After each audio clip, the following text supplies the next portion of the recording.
Daenerys' lover Daario is far from the only Game of Thrones character to be recast. Two different actors, Conan Stevens and Ian White, played Gregor Clegane before Hafthor Julius Bjornsson became the definitive Mountain from Season 4 onwards.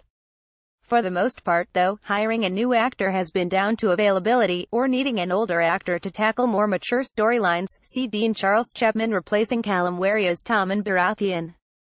However, Ed Skrein, the original Daario, seemed to suggest that there was something else at the root of his departure and subsequent replacement by Michiel Huisman. "My plan was to stay with Game of Thrones for the long haul," he told Entertainment Weekly in 2015. "That was always my plan. I would have loved to. It was a wonderful experience, but politics led to us parting ways." 5. Cagney.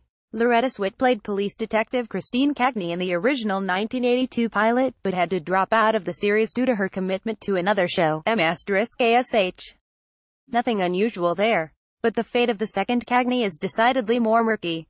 Advertisement. Continue reading below. Meg Foster stepped in for Swit but was herself replaced by Sharon Gless after 6 episodes. Foster was allegedly deemed too tough and not feminine enough for the part, with an unnamed CBS suit telling TV Guide they were too harshly women's lib. These women on Cagney. Claire Kyle, My Wife and Kids. Copyright ABC. Damon Wayans co-created and starred in this early noughties sitcom as Michael Richard Kyle Sr., father of 3 who teaches his kids life lessons in unorthodox and hilarious fashion.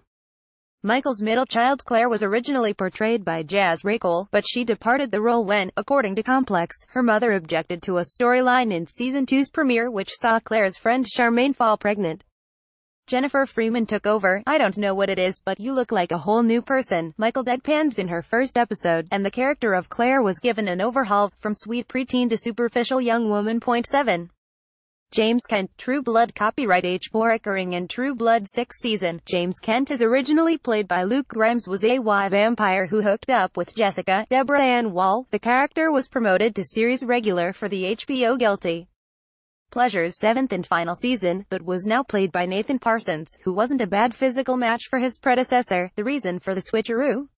According to BuzzFeed, Grimes had concerns about the creative direction of the character, i.e., the character's new romance with Lafayette Nelson Ellis. Grimes' publicist, however, blamed his departure on a scheduling conflict, insisting it had nothing to do with storylines, or any aversion to playing out a gay relationship. 8.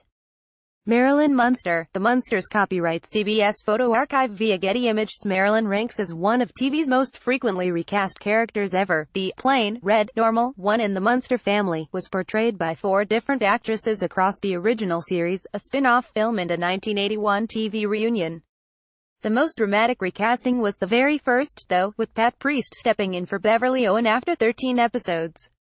Owen was said to be unhappy working in California away from her fiancé, who lived back on the East Coast. According to Complex, she was often seen crying on the Munsters set. Fred Gwynne, Herman Munster, and Al Lewis, Grandpa, apparently intervened on Owen's behalf, convincing producers to release her from her contract. 9. Alice Cramden. The Honeymooners. Copyright CBS, Paramount Television, Getty Images. From 1951 to 52, Pert Kelton played opposite Jackie Gleason in a series of comedy sketches on Gleason's variety series Cavalcade of Stars.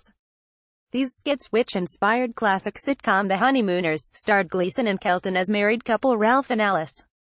But when The Honeymooners went to series, Kelton was replaced by Audrey Meadows.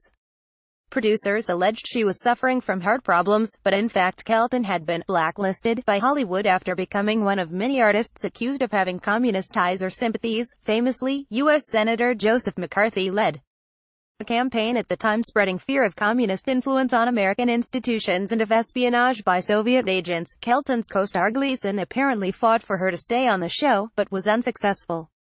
She did, however, continue to work in film and television until her death in 1968. Want up to the minute entertainment and tech news?